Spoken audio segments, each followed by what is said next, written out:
President Biden could end this crisis and prevent a war with Russia by doing something very simple, guaranteeing that Ukraine will not become a member of NATO. Because if Ukraine became a member of NATO, that would put U.S. and NATO troops directly on the doorstep of Russia, which, as Putin has laid out, would undermine their national security interests. The reality is that it is highly, highly unlikely that Ukraine will ever become a member of NATO anyway. So the question is, why doesn't President Biden and NATO leaders actually just say that and guarantee it?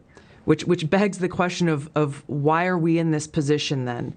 If the answer to this and preventing this war from happening is very clear as day, and really it just points to one conclusion that I can see, which is they actually want Russia to invade Ukraine.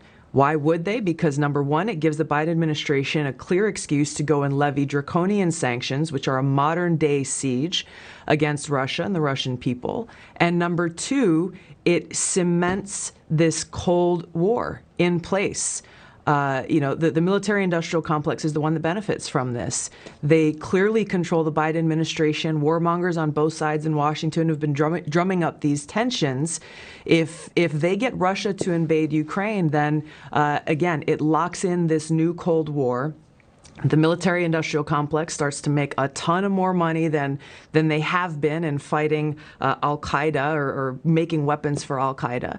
And who pays the price? The American people pay the price. The Ukrainian people pay the price. The Russian people pay the price. It undermines our own national security, but the military-industrial complex that controls so many of our politicians wins, and they run to the bank.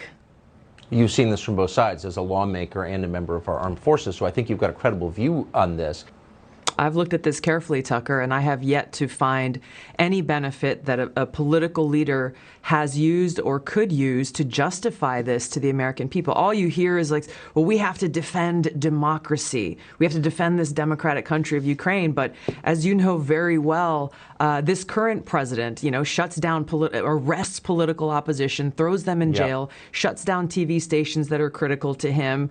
I have a hard time seeing how President Biden or anyone can say with an honest face, we are defending democracy. And the reason is because our own government has publicly supported these authoritarian actions by the Ukrainian president in shutting down their own political opposition.